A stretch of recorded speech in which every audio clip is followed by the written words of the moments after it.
More or Nothing.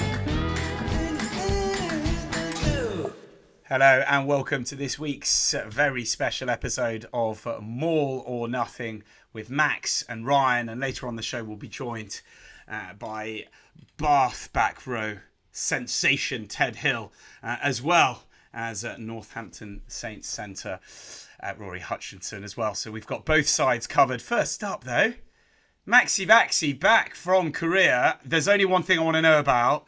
What on earth was that thing that you were eating? That, you know, there's what, farm to table food, and there's literally like aquarium to mouth. Genuine. That's ukwe bimbap or something, or ibimap. Ukwe? Mate, nutty. So they essentially just slice up this poor old octopus fresh out the tank. He's straight on there with some raw beef shin, and in this marinade. I'm assuming they use Korean pears. You know, Korean pears have got that enzyme in them. It kind of tenderizes tougher cuts of meat. It's like really? Yeah, so you add it to the meat and it like tenderizes it, and then just just what, you know, just normally just one assumes that they use those pears. You know, like pretty sure they do. You talk as if you talk as if we just know that these special Korean pears. But mate, if you've got a tough cut of meat though, use kiwis, pineapple, or Korean pear. All have that protein enzyme in them. Oh, there you bloody have it. What about that? But Max, that looked like hideous. I'll eat anything, but when I saw the old octopus tentacle wiggling through the yolk, the raw yolk that was on top of the raw beef, I was like this. I didn't even stir it. It just popped the yolk itself. I was like, bon appetit, big fella. But the octopus was so prehensile still. The suckers were like sticking to the plate, like clinging on for dear life, as you tried to pull them off the plate. Well, what does that do to your insides, though? I don't know. I had a lovely bowel movement the next day, so I can't complain.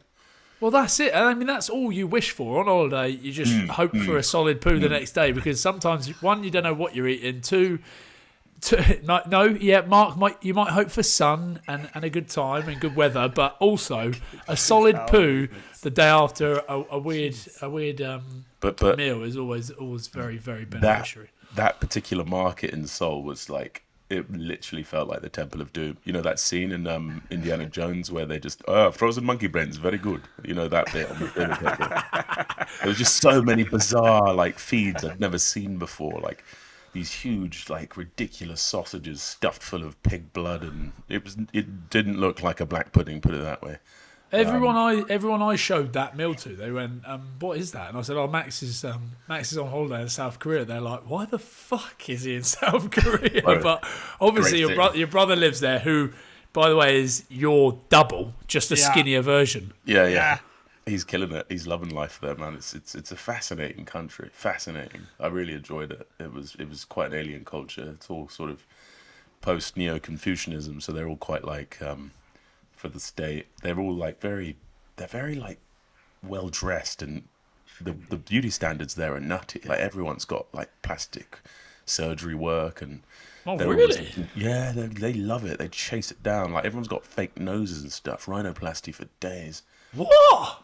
Yeah, I know. It's because of the K-pop, the rise of the K-pop. They make these sort of like they're sort of like almost really pretty. Like Timothée Chalamet, for example, is huge out there because he's got that sort of boyish, sort of feminine face, but he's still handsome as a man kind of vibe. So that's what the men are all sort of going for. So what you're telling me is there's going to be a big old section of South Korea that saw you walking around with pecs for days, big giant shoulders, boulders for shoulders, and they're going to be looking for those at the plastic surgeons next. Mate, I had some interesting chats with some of the locals. Yeah, like they found it quite funny. Just there were a few conversations being had. I went to this public gym. It was. I saw you made it to the gym, of course. Mate, this sage like old guy was just sitting there and like clapping as we did weights. It was so funny. He's a legend of a bloke. I think Ted is lurking in the background. He's just turned his mic off. Oh, but he's just waiting. There we go. Hi guys. How are we, Ted? How are we getting on? You okay? Yeah, very good, sir. Very good. I'm just debriefing the boys on my trip to Korea. I just got back yesterday. It was clean off. South Korea. Yeah, fascinating place, mate. I'd recommend it heartily. Really? Yeah. Ted, where are you going on holiday? Just so we can juxtapose Max's holiday destinations versus yours. Going to really, I don't know if you've heard actually, Greece. Yeah. Quite a unique one there. Santorini, little Mykonos, is it? What's even more fitting is actually we've got Rory Hutchinson later on dialing in from Benidorm. Fucking Benidorm! Benidorm! And Max just nipped down his career. You weren't even there for that long either. That's what's crazy. You were only there for about a week. Yeah, it was a flashbang. It was a week in, week out. Yeah, it was good. Incredible. Sorry, Mark. Go on then. Get the intros. No. We're in. It's fine. We know that Ted is a normal human being going to Greece. We know that Max is Max, eating live octopuses in South Korea. Yeah, if you didn't see Ted, basically, I had this plate of food my brother sort of dumped on me, and it was raw beef, right? So sort of like a tartare, but it's done in a marinade, and then it's garnished with freshly cut octopus. So the octopus is still wriggling on the plate. Oh no! So it's like fresh out of the Temple of Doom scene. It was so wild. There you go. Oh yeah, there it is. Look at that stuff moving, bro. Look, it's moving. Oh my god, it actually is moving. Yeah, and then you've got Max going, "Ooh, come on in," and you're like, "No, fucking stay away." But the food was very good, very good. I'll take your word for it. Ted's like crossing off South Korea from his list. No. Cheers. Can you imagine going to the toilet, looking down and seeing an octopus tentacle hanging out your arse, still moving? Bloody hell. The dream for you, Wilson. How long's he going to keep going down there for? I would have put it up there. How have we done this? Okay, 4 minutes in, we've talked about bowel movements and things up there. That's great. Ted, how are you? Where are you right now? Yeah, I'm good. Obviously, very disappointed after the final. It was a very eventful day. I think everyone very much enjoyed it on our side. I think it was a great spectacle. Great to have Twickenham packed out. It was pretty mad, really. The whole having obviously Saints and Bath fans out, it was unbelievable, to be fair. But yeah, as a day, it was class. Obviously, the result didn't go the way we wanted it to, and it was disappointing. But I think we showed a good side of ourselves. I think after that red card initially, I think we were. I was looking at it on the screen, and you're thinking, God, it's not looking good. But we took that 10 minutes to sort of collect ourselves, and they scored a quick try after that red card, and I think we just sort of took that 10 minutes just to sort of see where we were, and then I think we held off pretty well. I think defensively we were really sound, and there were some big shots flying around from all sorts of people, and some really standout performances, I thought. But it's always going to be tough, and I think obviously they ran over towards the end, and that's all she wrote, really. So, as I say, unfortunate, but I think it's just about sort of swiftly moving on now and thinking about hopefully a nice summer ahead. I mean, for most neutrals watching that would probably agree that Bath deserved to win that match, particularly with the red card. You mentioned, the red card, the huddle, getting back together. Talk us through, throughout the game, was there a moment where you thought to yourself, look, we're kind of not just in this and hanging on, we're managing to dominate this, and you could see the kind of light coming through? Yeah, I think before half time, I think we had a really solid defensive set where we stopped them from scoring. Actually, I think that's we sort of went in at half time feeling pretty galvanised as a group, and pretty that we can actually push on and do this. I think we feel really solid defensively, especially in our 22. I felt like we were as a forward pack, we were fronting up pretty well, and we were I think we were doing a pretty good job in that area. So I thought, I think we went in at half time pretty, as I say, galvanised and excited as a group, because we thought, we could still do this, and we could still push on here. And then we went out into the second half, and then it just got, that feeling just grew and grew and grew, because I felt like we were really growing into the game despite that, a one-man deficit. But then, as I say, I think just becomes all too much. I think the pressure just builds and builds and builds, and then eventually, they've got such a slick back line, and they're gonna be able to take advantage of that at some point or another. So, and they eventually did, and as I say, that's just how it went, I think.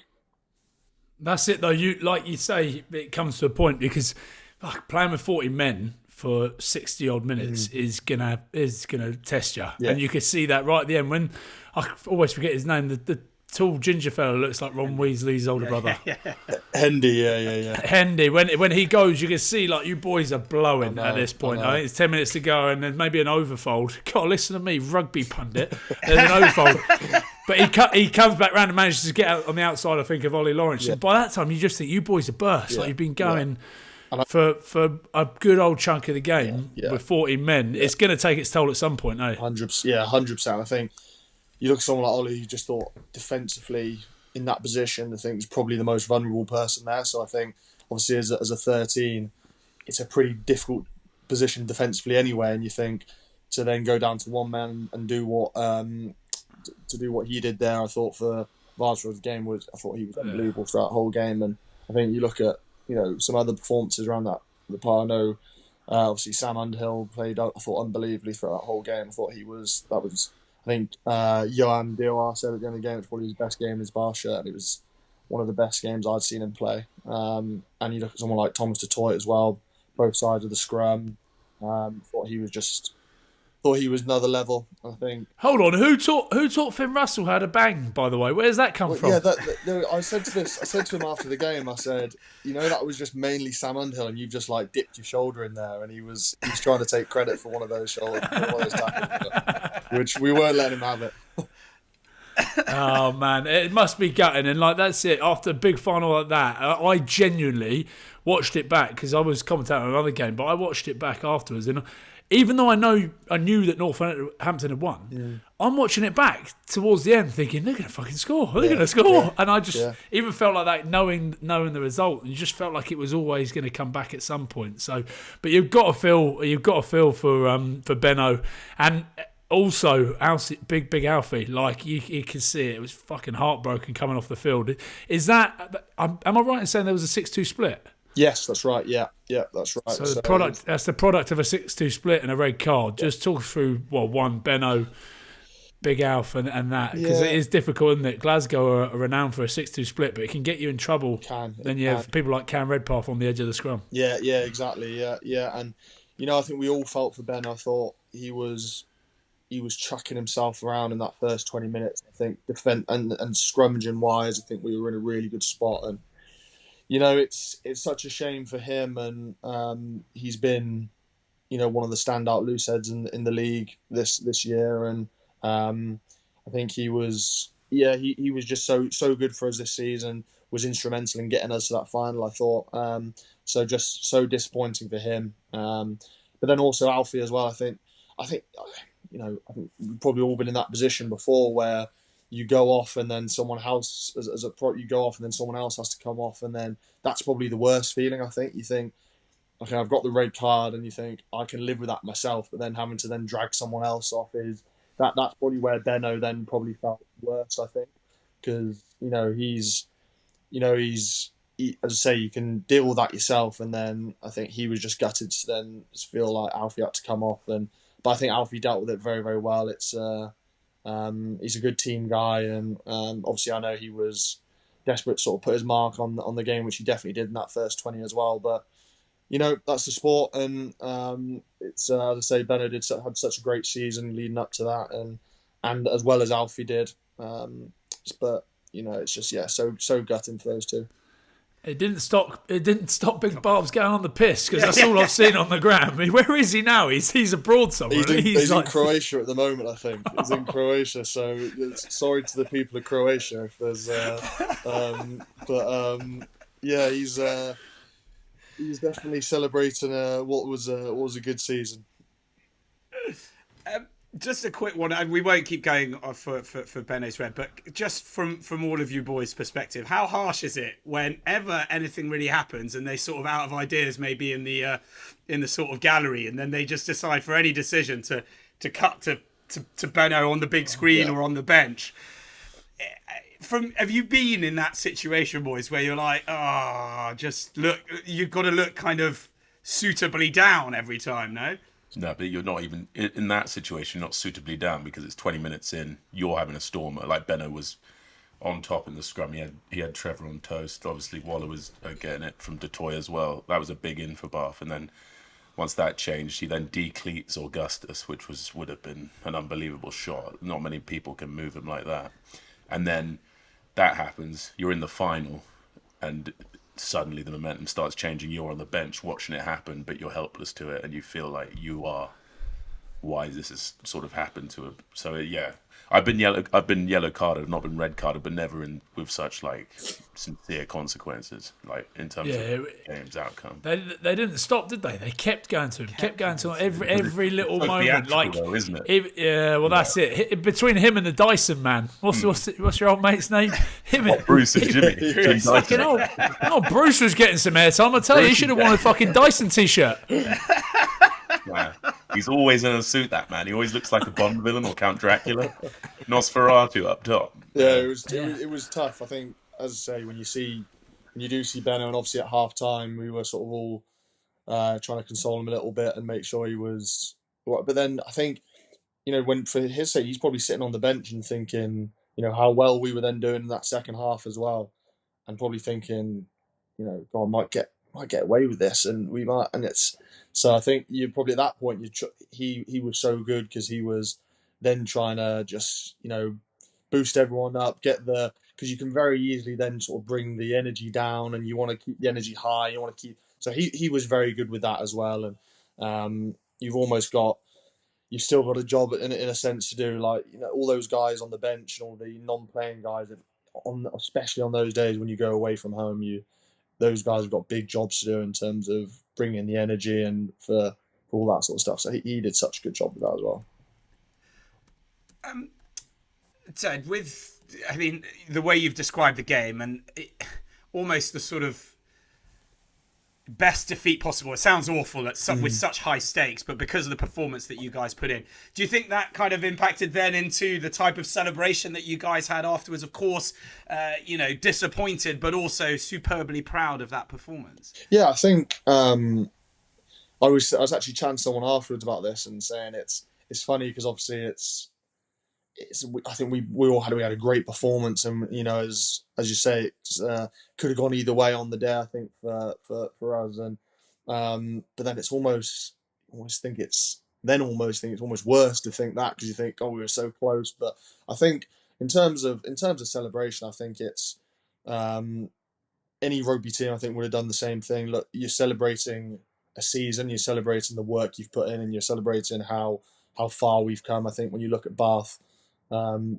years ago and where we were and where we've got to now, I think you're not celebrating losing a final, you're celebrating the work in which we've put in this season and how far we've come as a group. So there were definitely some good celebrations, some being together as a group and sort of consoling each other. There's some depressed faces and some sad faces throughout it all, which you can expect, but it was a time to be together and try and sort of move on from this tough situation, really.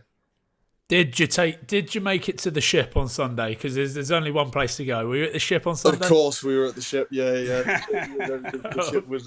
We had an appearance at the ship, which was nice, and it was good to have everyone there. As I say, it's great to be there and great to have everyone there on good form.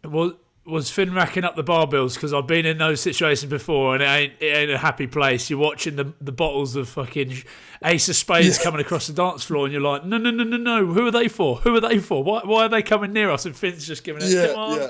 And then we're all going, that's on Finn. We'll get that. That's all. He'll deal with that. So. Exactly. £1 million fucking quid, mate. You guys are just ordering away. Yeah, I was Look like we such just a big assumed dog. there was a tab under your neck, but like we were just putting everything on your name. So yeah, that's how it went. Brilliant. Yeah, nice. Because the other thing is, he doesn't think about everyone else. Because there's often a group that's like, we've got to split this, but we're like, hold on, he's been drinking fucking champagne the lot. I'm not going near that stuff. Or the Voddy Cokes. Yeah, exactly. Ted, on a personal level, obviously it's been kind of quite a roller coaster from everything that happened at Worcester, then moving across and the loan, and then now finding yourself in a Prem final. You know, from your perspective, what's that journey been like? Yeah, it's been mad. It really has been mad. I think sort of coming up to 2 years now at Bath, or just a year and a half, and the time's just flown by. It's been absolute madness, really, from where we were at Worcester. Obviously, we had quite a few boys come over from Worcester to Bath initially, and then obviously now it's only me and Ollie there.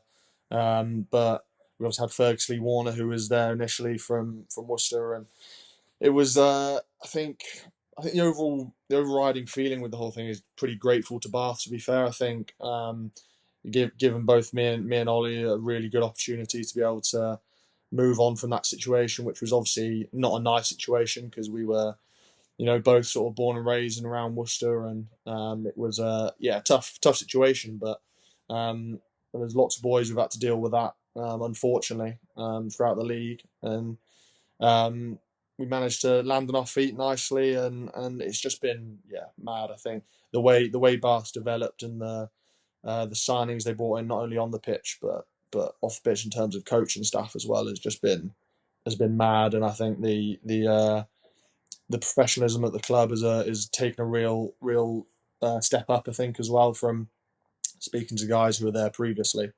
So it's just been, feel so lucky to be there and to have the coaches we do, and it's just, I feel like it's just a matter of time until we're successful as a group, and I think we've put in a load of really good work this year, and hopefully it will.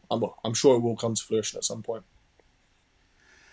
Is it funny seeing Finn Smith also kind of opposite you and doing so well? Somebody that you know quite well. Yeah, definitely.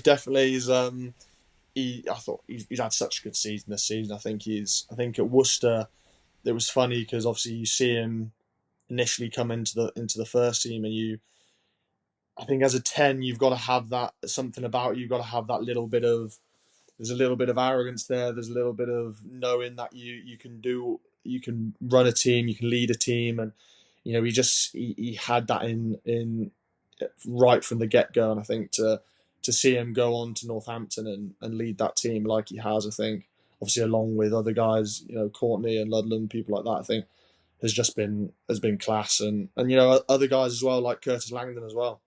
I think you look at some of the departures from Worcester. I think they've gone on and done some really, really good things across the league. I think he's been unbelievable this season in terms of the way he's played. Just another back row in a hooker position. So he's done unbelievably. But yeah, I think seeing all those guys and guys who've gone across, you've got the likes of Joe Batley as well, and Noah Heward at Bristol, and those guys have been shown real bang for their buck, I think, and been really good this season. So it's just so great to see everyone landing on their feet and doing well. Ted, just a quick one on England. Like, listen, we've been singing your praises on here, and Max is going on every week. We're looking at how Bath have been competing. What's the chat there? Have you spoken to Borthwick? Has there been much conversation going on? I had a quick chat with him the other day, obviously before the squad was announced, and unfortunately wasn't involved. But I think I've always just seen it as, look, when I came back from injury, it was just about getting game time and getting confidence back for me, and I think I've managed to sort of keep building on that up until the final. And I think one of the big things for him was that he wanted to keep consistency within the group, and I hadn't, because of my injury, I hadn't been involved, and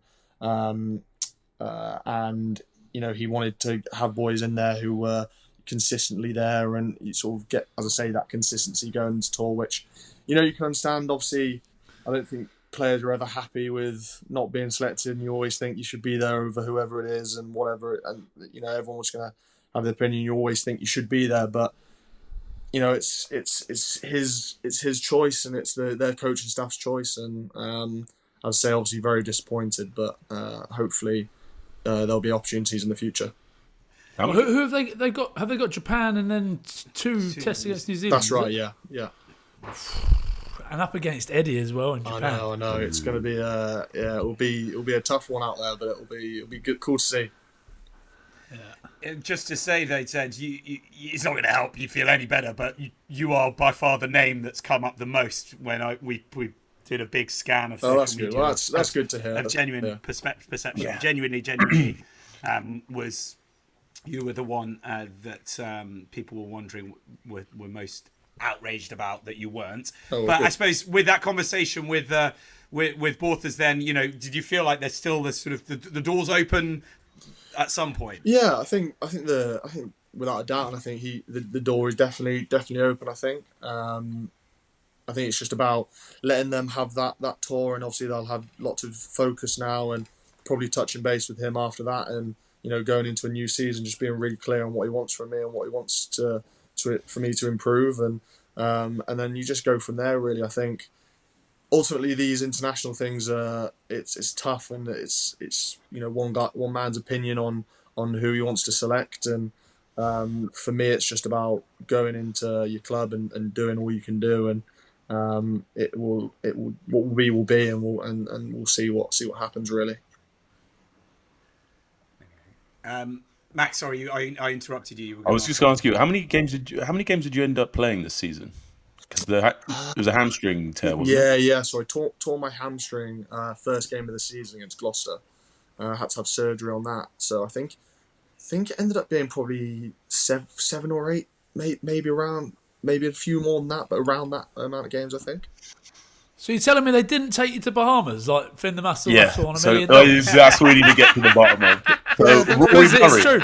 It's true. It happened. Go on. I don't know what happened now. I was like, got the injury and was like, is my ticket around? Is my ticket coming in? Or when are we going, Finn? Have they booked your flights? What's going on? Yeah, exactly.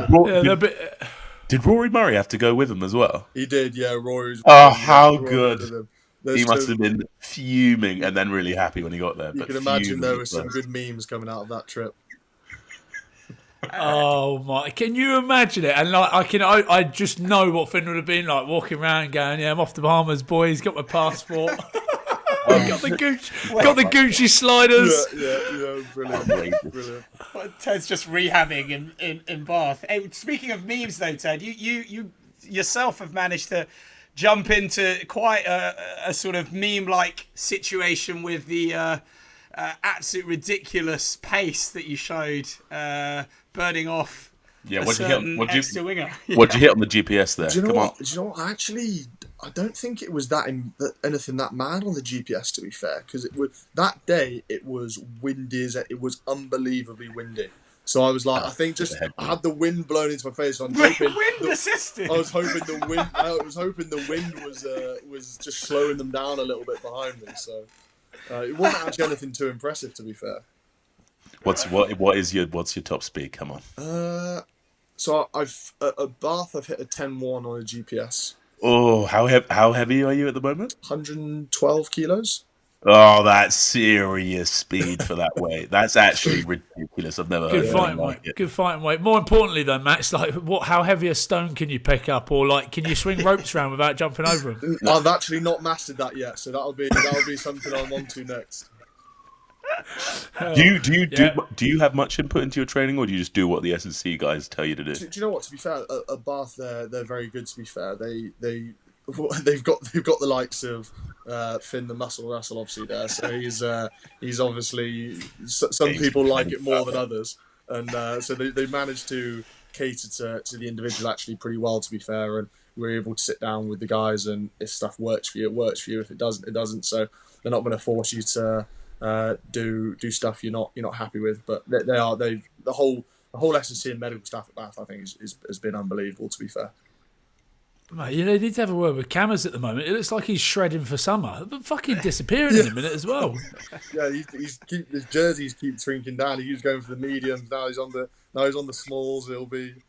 No, he's been working hard. To be fair, I think he's been suffering with his shoulder a little bit. To be fair, so I think he's been so good for us this season as well. So Yeah, it was class, wasn't he? Yeah, Scotland haven't quite got the tour that you've got of Japan and All Blacks. They've got Canada, USA, and then they're down to Chile to play against the Miners or something. There we go. There we go. Yeah, that'll be a good trip though. That'll be a good That trip. will be a very good trip. That'll be Very a good trip. Right, you've always talked about summer tours being not as Summer holidays. Yeah, it's basically a holiday, though, right? Summer holiday, he calls it. Pretty much a summer If you're holiday. going down to America and Canada. Ooh, Yeah, wee. you take that all day. Oh, yeah, you would. To be fair, that's not a bad spot to go. Fabulous. Right, well, we have asked Ted and put you a bit under pressure, but Max as well, to give us your Prem Team of the season. Oh yes, got my notes ready. Right, fellas, just that time of the week again where we say a huge thank you to the Wolf Craig Distillers. They've been with us all the way. They've got us to this point. We're nearing the end of the season. Only a few more games to go for the URC. We've seen the end of the Premiership. But you can head over to the Wolf Craig website, which is wolfcraig.com. When you get over there, you'll find the shopping trolley. Click down, find the link, and there is a Wolf Pack membership just for you, More or Nothing listeners. So head over there, get it. It's £35, comes with all sorts of perks, and we're going to add to that as the season goes on. But it's just a huge thank you again to Wolf Craig Distillers for the continued support. Boys, a little shout out to our old mate Nico Matawalu, who has set up his own little sevens tournament. It's Bristol Fijian Sevens. Max, where is it? This weekend at the Dings Crusaders RFC. It's a lovely little ground. It'll be all go there, led by the one we love most dearly, Nico. How good will that be? So you can head down there. I think it's the 15th of June this weekend, this Saturday. Jump down there and go and experience some wonderful Fijian sevens. There'll be a few legends down there. I know Veroniki Gonova is down there. Big Kevin Butty's down there. Nico himself will be down there. So head down to the Bristol Fijian sevens this weekend. Shaftesbury Park, Frenchay Park Road. Okay, here we go. It is the Maul or Nothing Premiership Team of the season with Ted Hill and Max Leave. Ted, start us off. We will just say that we have asked Ted not to put in any of his Bath colleagues before you start going absolutely nuts, going, I can't believe he doesn't rate any single teammate of his. Right, let's go, Ted.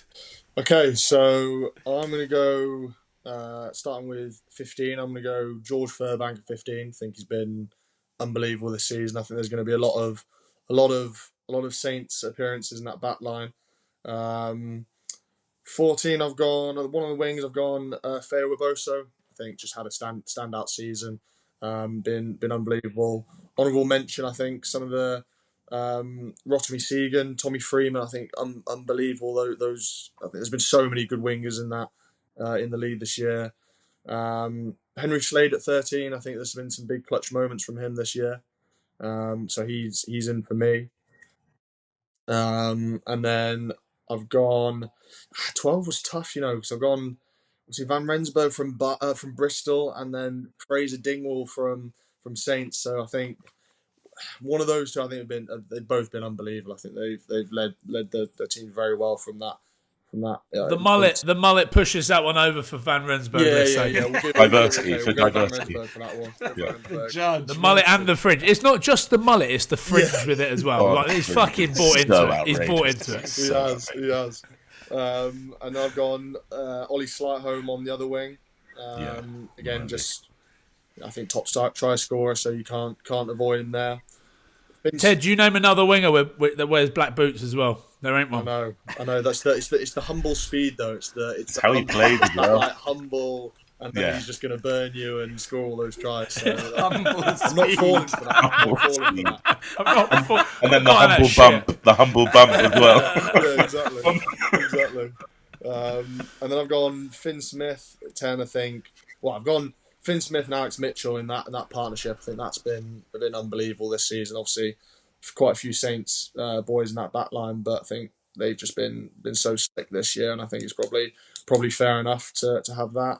I've actually gone for Lucid. I think I've gone was a tough one as well. It was between Finn Baxter and Bevan Rodd there. I think probably go with Finn Baxter. I think as a young lad, and some of the stuff he did in Europe as well this year, I think was really, really solid.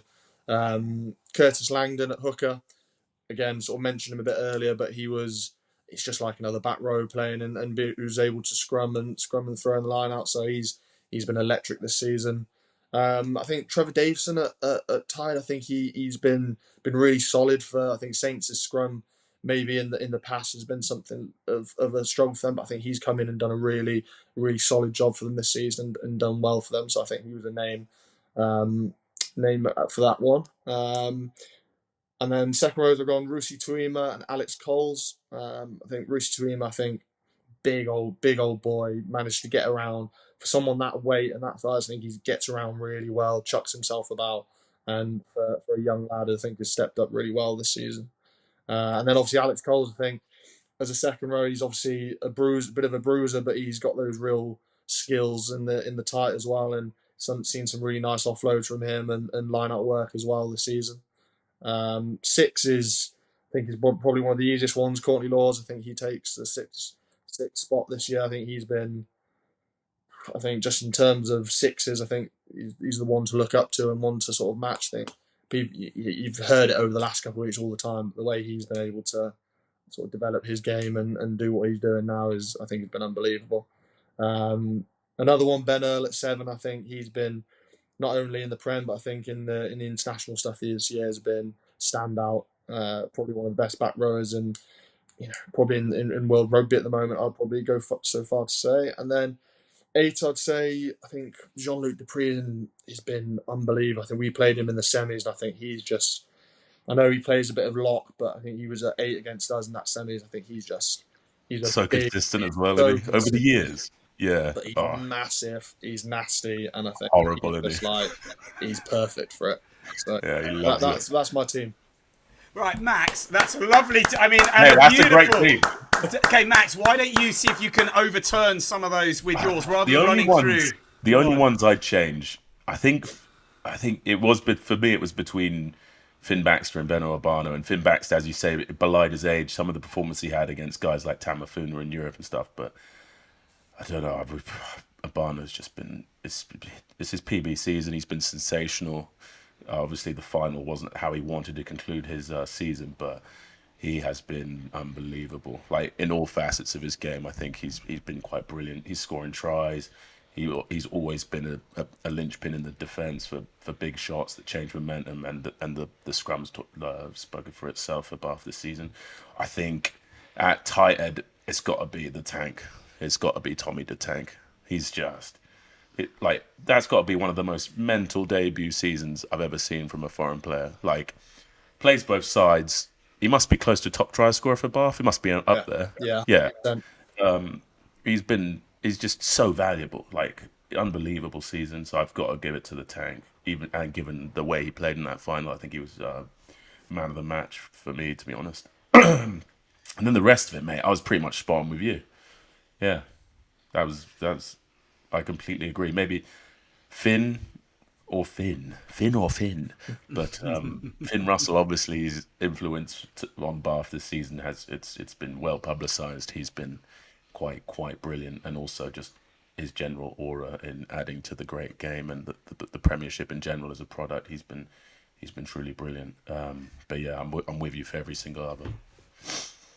Just quickly touching on Finn, and we love talking about him. Obviously, he's a good friend of Ryan's. But how's it been for you having that sort of player come in? Because he's probably also somebody who comes with a certain reputation. You don't really know what you get until you physically meet him. What was it like for you? Yeah, I think obviously, as you're right, you do hear sort of a reputation that comes with Finn. But I think it's actually just been a real sort of pleasant surprise. To be fair, I think he's got a real passion for competing, and I think that's something that's probably stood out for me. I think he is a real competitor, and I think one of the biggest things that he's brought to us this season, I think, is just that confidence. I think confidence to our back line. I think the way you see now Cam being able to perform, Ollie being able to perform, the way he's got Joe Thoknasinger back into play. I think he's just given that back line so much confidence, and it's through almost his relaxed nature and his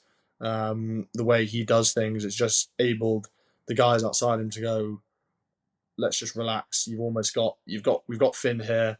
He's going to lead us in the right, put us in the right positions, lead us in the right direction. And if we're running hard and we're running in the right spots, he'll find us and he'll put us into those positions. But yeah, I just think the way he's been able to galvanise that back line, and you look at someone like Will Muir and Joe Cocknessing, I think for those wingers for us this season, I think have been standout as well. I think Joe is just the way he's been able to link with Finn get on his shoulders on all those sort of set piece plays has been unbelievable, and that's the confidence he brings. So he's been standout for us. Oh, I got one He's more. been reliable. One more honourable mention, actually, I forgot to say. Will Evans, Quinn's turnover maestro, yeah. god of the turnover this very season. Very true. Yeah, that's a tough one between him. But I think Ben gets it just for the whole all-round game. But yeah, that's it. With you. Fabulous. Well, look, Ted, we really appreciate your time. Thank you so much for jumping on. Congratulations for an incredible season as well, guys. And a well-deserved rest in a good holiday location in Greece. Go to Korea, that we've baby. all heard of. Yeah. cheers, guys. Appreciate you having me on. Appreciate it. Oh, mate, so good. Thanks, buddy. Cheers, Ted. Cheers, what a guys. legend. Take it Good luck, easy, mate. lads. Thank you so much. Take care, man. Bye-bye. Take care.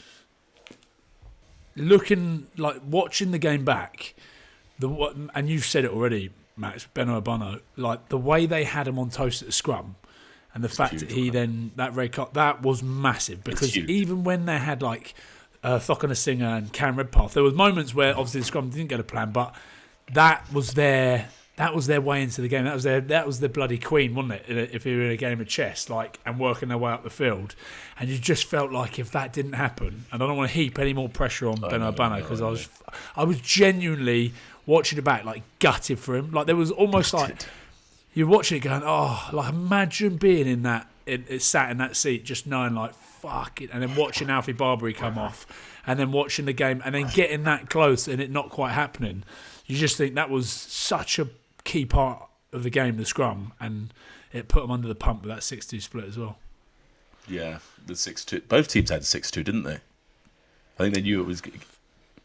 Yeah, I'm pretty sure they did. Northampton. We'll ask the boys from Benidorm. You don't want to play a team like Saints when you're a man down.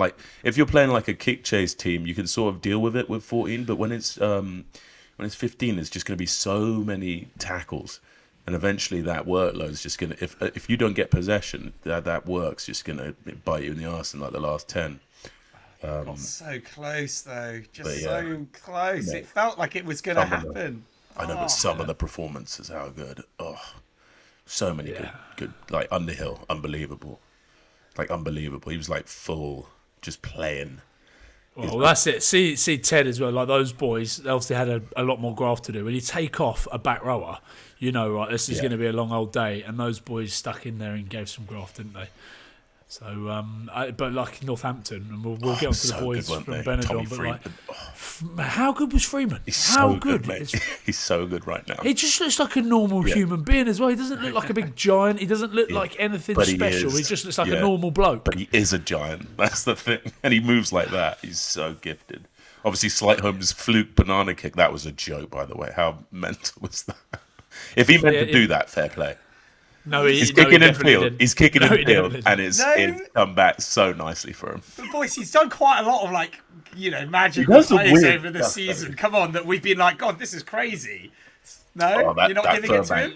That Furbank, I'm not giving it to him. The Furbank inside ball plays happen again as well. They love that. Hit up Laws back inside the Furbank, siphoning on the rewind. Oh. Yeah, you can see that coming from a mile away, especially when you're commentating. But when you're on the field, you mate, you can't see. You're blowing at your hoop, you're folding around, you're like. No, that was good. He was good, old Ted. A lot of time for him. Yeah, future England captain. We've called it. Although I think we've said that to a few other people, to be fair, but he is. Okay, so we are about to be joined by Northampton and Scotland centre Rory Hutchinson. Can I have a guess from the Wilson Meister and Max? Where do we think he is? It's the pool. Back to the heat. Get in the gym. Get in the gym. Brexit. Bring up. Wiki. I love Benidorm. Oh my! Look at the nick of that place. That class. Hey, Ryan, when are you on me? I was head by. Hey, honestly, the most boring man in rugby, James Ram. Listen, Rammy. James Ram. The most boring man in rugby. Witness protection. Oh shit, we're on. We're on, lads. We're live. We're live. We're recording. You're live. We won the Prem. I didn't win the Prem. We won the Prem. We won the Prem. Boys, whose stag do is it? Joel's. Where's your body fat, Max? Get your top off. That's all the lads want. Get it Get your top off. They've got their tops off. Who's in better than Max or me? Hold on.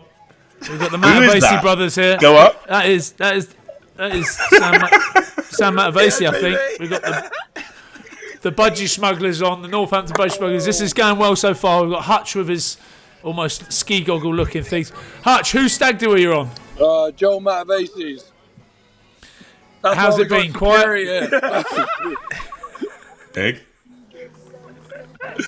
Yeah, we're in Benidorm at the moment. It's been a good few days, isn't it? Unreal. Won't go into too much detail, but yeah, it's been good fun. Talk to us. Like, we've just had poor old Ted Hill, who sat at home, by the looks of it, in his mum and dad's living room, just, consoling himself. And you've got you boys kicking straight from... Where did you go straight after the game? Were you out in London? No, we got the bus back. Came back to the club. There was loads of fans at the club. Mark Darbin opened the bar for us. About time. Yeah, about Wakey, hands up, shaking. How was the parade? So yeah, it was a pretty late one Saturday, and then open top bus around Northampton, which was like crazy. It was so good. And then went to Celeste Matthews pub. He's there. Yeah. Is Gillespie living in Northampton still? Yeah, he is. He owns the Sevens pub across the road, so we just locked in there. And then most boys probably had to go back to the missus. What time did you get the taxi? 3 o'clock. Oh yeah, then we got a taxi at 3:45 a.m. straight from the pub to Benidorm. Wait, you organised the stag, didn't you? And it's gone terribly wrong, hasn't it? Sam, talk to us. Why? Why has it gone wrong? He took us to a bar. It was closed down. Oh wow! The first bar closed. Absolutely pulled the pants down, didn't they? Guys, shall we get Luds on? Yeah, Ludsy, come here. Get Luds on. So Lewis Ludlam is there. Now he's working. Yeah. Come on, Ludsy boy. Go on, get Luds on. Here we go. We're going over find Lewis Ludlam. He's lifted the Prem. He's lifted it. That's not Luds. There he is. Stop ignoring my texts. How are we? In all honesty, I haven't looked at my phone for about 48 hours. Too right, mate. Good on ya. Yeah. Luds, pull the phone away so we can see your face. How was it, mate? Yeah, very good. Thank you, mate. Very good. Yeah, reaping the rewards now.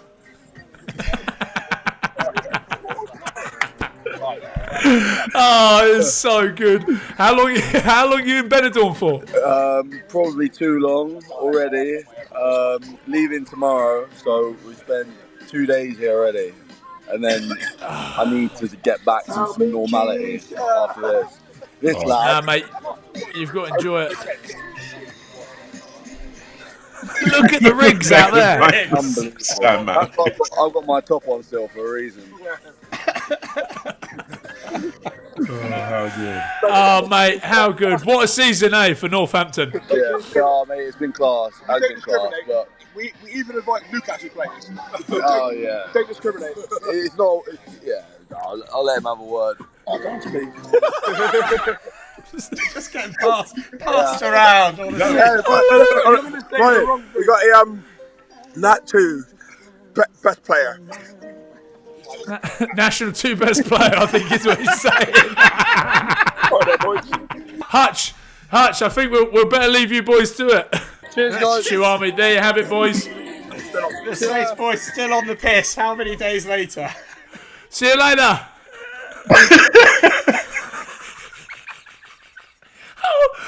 See this? To be fair, that's how we expected that to go down, though. So you know, I said I was keen to do a podcast and where we just fly somewhere for the day. I think now I know where we're going. We're going to Benidorm. Oh man, I won't.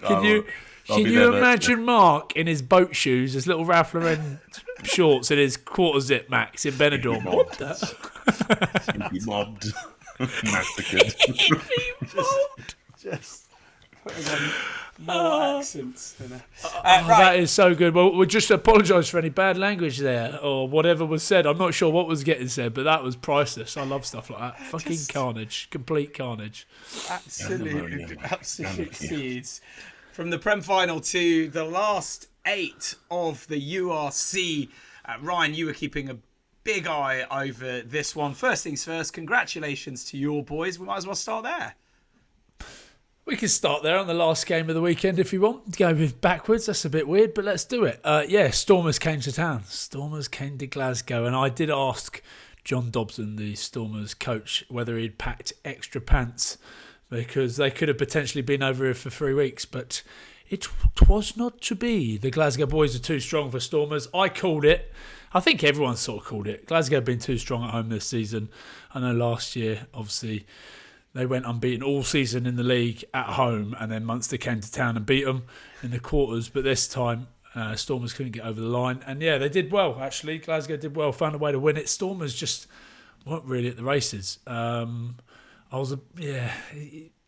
look at some of the players they were missing, and he even mentioned it before, John Dobson. Some of the guys that they had out, like Evan Roos is obviously a huge player for them.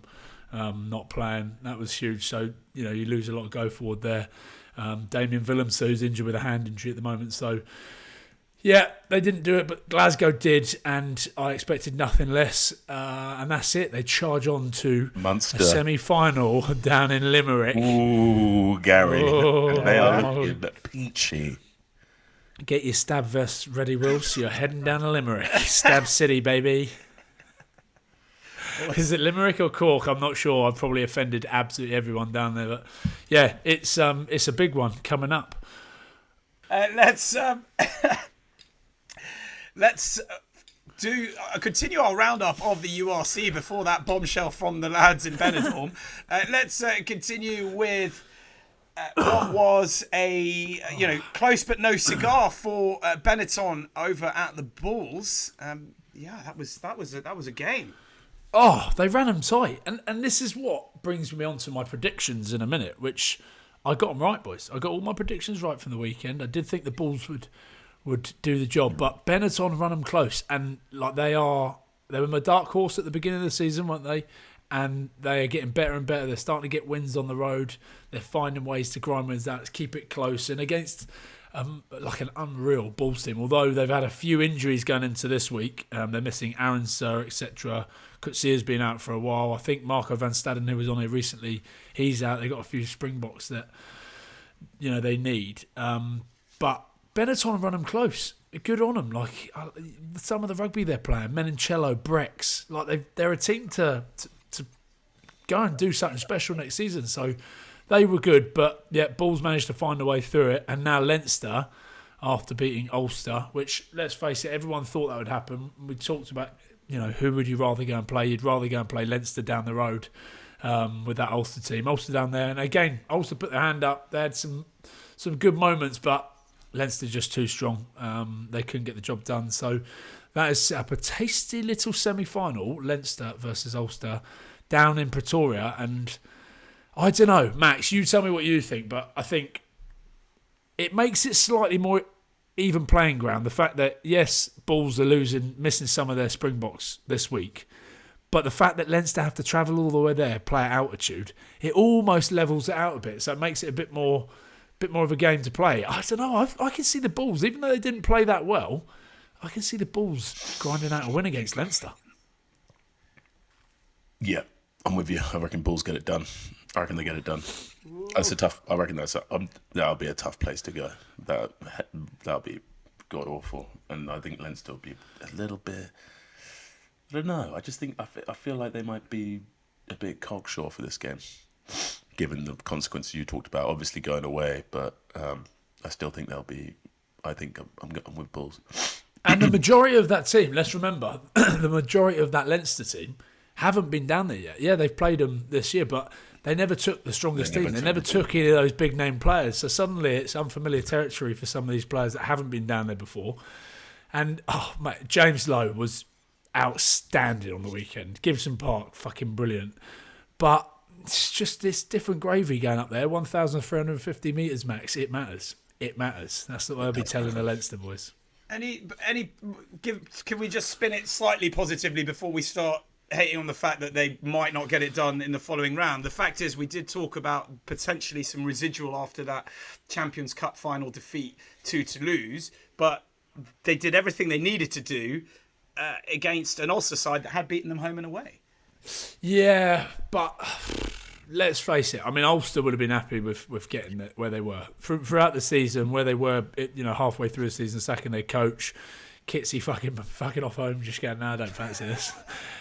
Like you're looking at that going, oof, is that a team that's going to push Leinster all the way? Fuck, it's cold over here. Can I go home? Did we know? Did everyone know? Do you all know that it was cold out here? So I don't know. Yeah, I just think there's a lot more pressure on Leinster than anyone because they've got to that Champions Cup final. They didn't win it. Now there's like they have to win the URC or it's a failure, a huge failure. And even from last season when they lost, the season before that with Champions Cup, you just go, well, hold on, yeah, you're a good team, but we need to see you do something. And I don't know. I just reckon there's something there with the Bulls. And then let's not forget Munster, Ospreys, Boofy's boys, Max. They did well, but they just didn't fire a shot. First opening 5 minutes was brilliant. Great try from Zebo, who, by the way, shouldn't be hanging up the boots. He's still got plenty left in the tank, but he scored early on. And then Osprey scored a wonderful try. But that was pretty much all that happened in that game. It was a really shit game, to be fair. Munster did the job, and Glasgow head over there, and there's talks of Premier Sport wanting me to report live from the crowd at Munster. Can you imagine that? I think that would be very good. Going like how you went with the Leinster fans, that I think it would. They love you, mate. They want to throw to me live in with the Munster fans. I don't think that'll go down. Do we recall the last time you were in a Munster pub and a guy just randomly shouted, "Wilson, you're a well, what you say it? I'm not. Let's just say you're a fucking. See you next Tuesday, basically. What he said to just me. Out of nowhere. Cheers. Good to see I know, you. boys. Listen, I'm up for it. I'm up for it. So why not? So yeah, if I'm not here next week, boys, you know what's happened. It's gone too far. So there you have it. They're set up for big finals. I'll be down in Limerick this week, cheering on the mighty Glasgow. What would be even better if I'm there with a Glasgow jacket and a Glasgow beanie, reporting from the Munster crowd. Just unbelievable the way your brain works. To be fair, the URC league table doesn't lie. The top four are the semi-finalists. So in many respects, it is the fairest semi-final that anyone could have hoped for. Who's going to win, Max? Munster or Glasgow at Thomond Park? Munster. That's not fair. You should have said Glasgow. But yeah, I should for loyalty to you, but I think Munster are just peaking quite nicely. They're looking like a playoff animal. I think they've got it. No, they are peaking. But I'm backing my boys. I'm backing the Glasgow boys, and I'm on the Rugby. Bulls Leinster boys. I'm gonna go. Bulls. I'm going to go with Bulls. I just think also it's like a weird entree for the South African faithful for what's to come in the sort of summer tour for the big one. All eyes will be on that. There'll be some big grudge. Okay. And I think a lot of those sort of younger Bulls guys vying for that Springbok shirt and obviously the established vets, I think that'll bring the very best out of them. I think it'll be a tough game for Leinster. Sadly, that was all the time we've got left for this week. Huge thank you to Max and to Ryan, as always, and to Ted Hill, of course, and to the Saints boys on the Stag do, Rory Hutchinson, Lewis Ludlam, the Matavesi brothers, and the others partying it up hard in Benidorm. And a huge thank you to all for listening and watching. Don't forget to subscribe and don't forget to head over to our YouTube channel at Maul or Nothing. We will see you all, though, next week. More or Nothing.